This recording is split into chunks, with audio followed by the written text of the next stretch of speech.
Assalamualaikum warahmatullahi wabarakatuh. Telah sampai kepada saya sebuah posting dan sebuah video. Jadi dalam video ini saya akan react kepada dua orang, sebenarnya seorang ustaz, seorang ustazah lah. Okey. Yang pertama Ustaz Datuk Dr. Aiman Al-Akiti, yang kedua Ustazah Asni Mansur. Okey. Walaupun dua orang tetapi dalam topik yang sama. Yang ini amalan membaca surah Yasin pada waktu pagi, setepatnya selepas waktu subuh, ya. Okey, baik. Jadi yang pertama Ustaz Datuk Dr. Aiman Al-Akiti, ketika beliau pergi ke Istanbul, Turki untuk sesuatu urusan, beliau ada berkongsi di threads-nya. Sahabat yang forward video, forward posting ni, ia ada daripada threads bagaimana yang saya tangkap layar di sini, di mana beliau berkata amalan di Istanbul, Turki ialah membaca surah Yasin pada waktu subuh. Saya rasa selepas subuh lah tu. Okey, ia sama dengan wirid harian tarikat Naqsyabandiyah melalui jalur Maulana Sheikh Nazim. Okey, sempat lagi promote tarikat dia tu, ya. Okey, so ini posting daripada Ustaz Dr. Aiman. Kemudian beliau sambung lagi, jamaah di masjid-masjid Istanbul penuh dengan jemaah. Maknanya solat jemaah tu ramai hadirinnya. Dengan tanpa kempen subuh macam Jumaat pun tetap penuh. Okey. Alhamdulillah, semoga sunnah ini subur di Malaysia. Alright. Dan kemudian beliau berkongsi gambar di salah satu masjid beliau pergi itulah. Okey, jadi ini posting di threads oleh Ustaz Dr. Aiman. Sementara Ustazah Aini Mansur pula ialah sebuah video pendek saja, kira-kira 17 minit. 17 saat. Jemput tonton. Barang siapa yang mahu baca Yasin selepas subuh, Allah kabulkan semua hajat-hajatnya. Ini hadis sahih. Biasa kita baca malam Jumaat kan, tapi cuba amal baca Yasin lepas subuh. Tengok macam mana Allah tunaikan hajat-hajat kita. Baiklah, kita sudah pun mendengarnya, ya. Okey, jadi ulasan saya ialah, pertama, Ustaz Dr. Aiman menyebut tentang amalan membaca surah Yasin ketika subuh. Saya rasa selepas solat subuh, ialah beliau kata apa? Sama dengan wirid harian tarikat Naqsyabandiyah Sheikh Nazim. Okey, Maulana Sheikh Nazim. Okey, sempat lagi promote. Tapi kan para penonton, bila saya baca tu, yang terlintas di fikiran saya ialah seseorang yang ahli sunnah wal jamaah yang betul, yang sebenar-benarnya, dia akan bangga, dia akan suka, dia akan gembira jika mendapati sesuatu amalan itu bertepatan dengan sunnah Rasulullah sallallahu alaihi wasallam. Bukannya bertepatan dengan sesuatu tarikat ke, seseorang tok guru ke, sesuatu aliran ke, ataupun apa-apa lain selain daripada sunnah Rasulullah sallallahu alaihi wasallam. Okey, ahli sunnah wal jamaah yang sebenar-benarnya, dia gembira berjumpa dengan orang yang mengamalkan sunnah, dan dia akan suka dengan orang itu. Kenapa dia suka? Sebab orang itu mengamalkan sunnah, dan sunnah ini akan menjadi prioritinya lah. Berbeza dengan orang yang kesukaan dia ialah sesuatu selain sunnah Rasulullah sallallahu alaihi wasallam. Kegembiraannya, keseronokannya, atau apa yang dia nak kongsi ialah apabila amalan itu selari dengan sesuatu tarikat ke, tok guru ke, ulama ke, aliran ke, apa ke. Sebagaimana yang kita lihat di sini, Ustaz Dr. Aiman gembira apabila amalan tersebut sama dengan wirid harian tarikat Naqsyabandiyah Maulana Sheikh Nazim. Okey, tentang tarikat Naqsyabandiyah Maulana Sheikh Nazim ni, kita maklum tarikat yang satu masa dulu, tak silap saya, yang telah difatwakan sesat, tetapi kemudiannya cuba untuk disemak semula lah kononnya dan diubah selagi mana ia, tak silap saya apa ya, selagi mana ia selari dengan Al-Quran, Sunnah, apa gitu kan. Saya sendiri telah buat beberapa video react dalam hal ini tentang usaha untuk cuba menyemak semula fatwa tersebut. Okey, baik. Apabila Ustaz Dr. Aiman kata ia sama dengan wirid harian tarikat Naqsyabandiyah, Ustazah Asni Mansur pula berkata ia berdasarkan hadis sahih. So mana ni? Berdasarkan hadis sahih ke ataupun berdasarkan wirid harian tarikat Naqsyabandiyah? Ayo kita semak. Sebenarnya memang terdapat riwayat tentang anjuran membaca surah Yasin pada waktu pagi. Pada waktu pagi, yang ini setelah solat subuh. Riwayatnya dikeluarkan oleh Imam Ad-Darimi. Imam Ad-Darimi rahimahullah wafat 255 Hijrah. Dalam kitab sunannya hadis nombor 3284 sebagaimana yang saya kongsi di sebelah, atau penomboran lain hadis nombor 3461 ya. Sebuah riwayat yang berbunyi man qara'a Yasin, sesiapa yang membaca surah Yasin fi sadrin nahari, pada permulaan siang. Permulaan siang maksudnya pagilah. Qudiyas hawaijuhu, ditunaikan. Ditunaikan ataupun dipenuhi hajat-hajatnya. Ini hadis yang disebut oleh Ustazah Asni Mansur. Beliau berkata, ia hadis sahih kan? No. Nampak tak yang saya garis dekat atas tu? Ia daripada An Ata' bin Abi Rabah. Ata' bin Abi Rabah ni seorang tabi'in yang wafat tahun 114 Hijrah. Dan tak ada sahabat, tak ada nama sahabat di situ. Beliau berkata, qala balaghani, disampaikan kepadaku, anna Rasulullah sallallahu alaihi wasallam qala. Ata' ni dia seorang tabi'in, dia kena ada nama sahabat di situ, Abdullah ibnu Abbas ke, Abdullah ibnu Umar ke, dan sebagainya. Bila tak ada sahabat, hadis ini kita sebut sebagai mursal. Yang ini nama sahabat tak ada kan? Hadis mursal. Hadis mursal sebenarnya masuk dalam kategori hadis dhaif. Alright? Ia dhaif ringan, boleh diamalkan, tapi itulah, bila dikatakan ia adalah hadis sahih, lafaz yang dibaca oleh Ustazah Asni itu betul, tapi itulah macam mana beliau boleh berkata hadis ini sahih, padahal jelas-jelas ia adalah hadis mursal. Adanya sahabat, nama sahabat, the missing link, nama sahabat yang hilang ataupun tidak ada dalam sanadnya itu. Ia daripada Ata' bin Abi Rabah yang sebenarnya merupakan seorang tabi'in. Tak mengapa. Dalam hal ini terdapat sebuah lagi riwayat yang mungkin boleh dijadikan sebagai penguat, juga dikeluarkan oleh Imam Ad-Darimi dalam sunannya. Hadis the next one, hadis seterusnya nombor 3285, atau penomboran lain hadis nombor 3462. Ia daripada Abdullah ibnu Abbas radhiyallahu anhuma.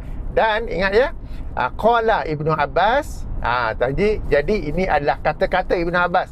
Beliau tak berkata Rasulullah bersabda. Apakah itu?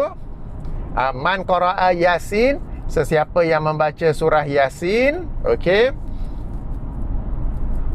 Kejap. Man qara'a Yasin. Sebab sekarang ni time orang balik office, emergency lane tu dia orang activate sebagai smart lane.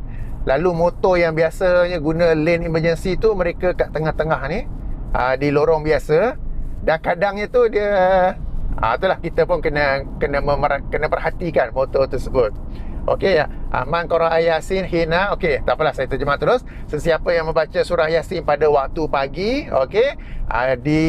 dipermudahkan pada hari itu urusannya. Dan sesiapa yang membaca surah Yasin pada petang hari, dipermudahkan urusannya pada malam harinya. Jadi ada satu riwayat. Riwayat ini dinilai oleh Syekh Husain Salim Asad Ad-Darani. Husain Salim Asad Ad-Darani seorang ahli hadis yang terkenal. Banyak mentahqiq, banyak menyemak kitab-kitab hadis. Beliau sudah pun wafat rahimahullah pada 1443 Hijrah. 1443 Hijrah ya. Jadi beliau menilai sanadnya sebagai hasan. Baik. Namun sanad hasan, tetapi ia merupakan perkataan sahabat. Jadi kita sebut ni hadis mauquf. Alright. Kita sama-sama maklum, sahabat ni mereka tidaklah berkata-kata tentang agama kecuali sesuatu yang mereka pelajari daripada, ataupun mereka dengar, mereka ambil iktibar daripada Rasulullah sallallahu alaihi wasallam. Jadi ia adalah hadis mauquf, tetapi hukumnya marfu. Hadis mauquf yang ini terhenti, pause pada sahabat, tetapi hukumnya dapat dinaikkan kepada Rasulullah sallallahu alaihi wasallam. Maknanya baginda yang bersabda sedemikian, yang kita boleh sebut sebagai, kejap ya, Ada accident pula, bumper to bumper.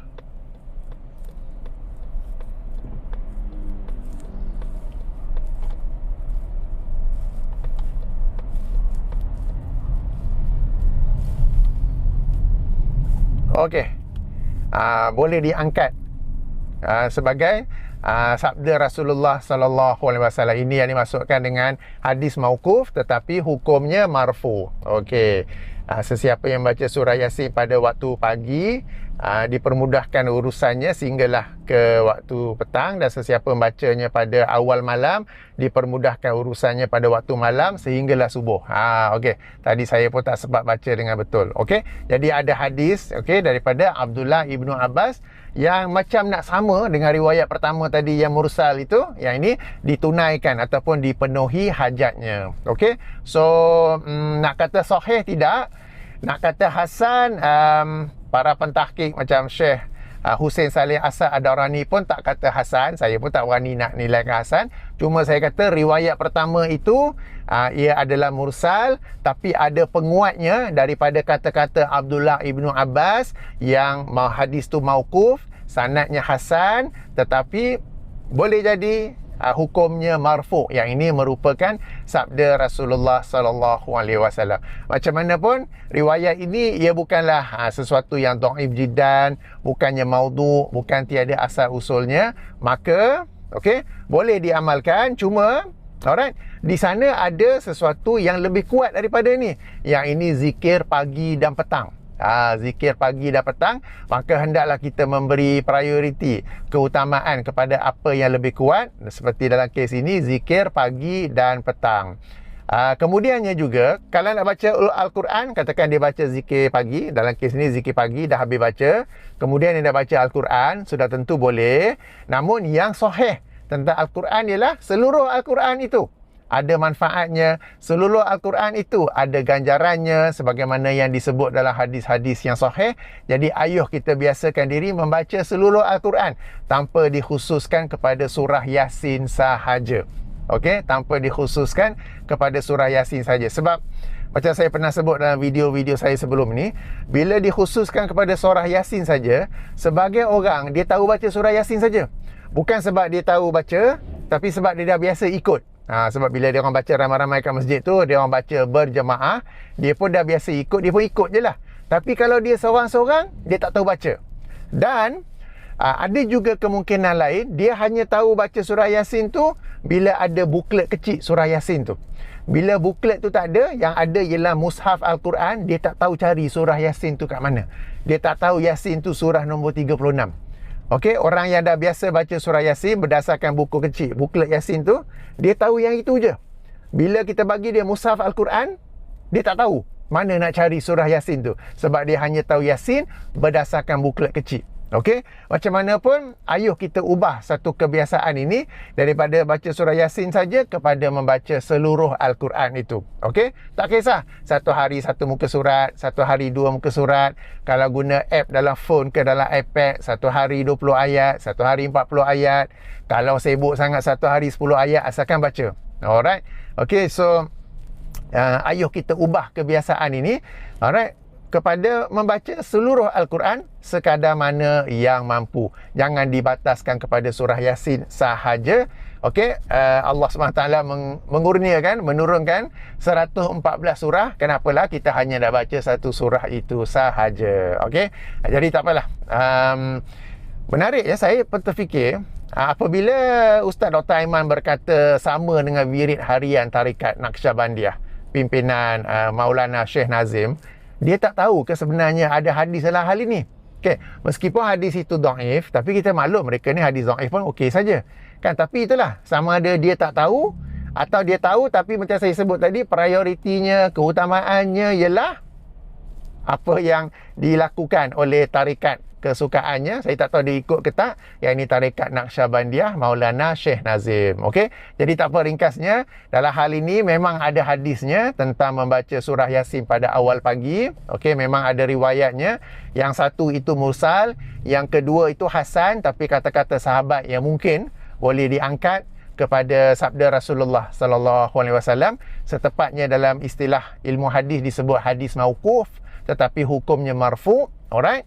Jadi siapa yang nak amal bolehkan, cuma adalah lebih utama kita ni baca zikir pagi dan petang, dalam kes ni zikir pagi, dan kemudiannya kalau nak baca Al-Quran, baca seluruh Al-Quran. Okey, baca seluruh Al-Quran. Kenapa yang nak baca surah Yasin tu saja? Baca seluruh Al-Quran, bukan saya suruh habiskan satu Al-Quran tu satu pagi. Tak, kita biasakan diri, mendisiplinkan diri setiap pagi baca. Tak kisahlah, satu muka surat ke, dua muka surat ke, 10 ayat ke, 20 ayat ke. Ayuh kita biasakannya, sebab Allah mengurniakan kepada kita 114 surah dan bukan satu surah sahaja. Biasa dengan satu surah itu, sampai-sampai tak tahu baca surah lain. Kalau buklet Yasin tu tak ada, tak tahu nak cari surah Yasin tu dekat mana kalau diberikan mushaf Al-Quran itu. Baik, demikianlah ulasan, react dan kritikan saya. Saya akhiri dengan subhanakallahumma wa bihamdika asyhadu an la ilaha illa anta astaghfiruka wa atubu ilaika. Assalamualaikum warahmatullahi wabarakatuh.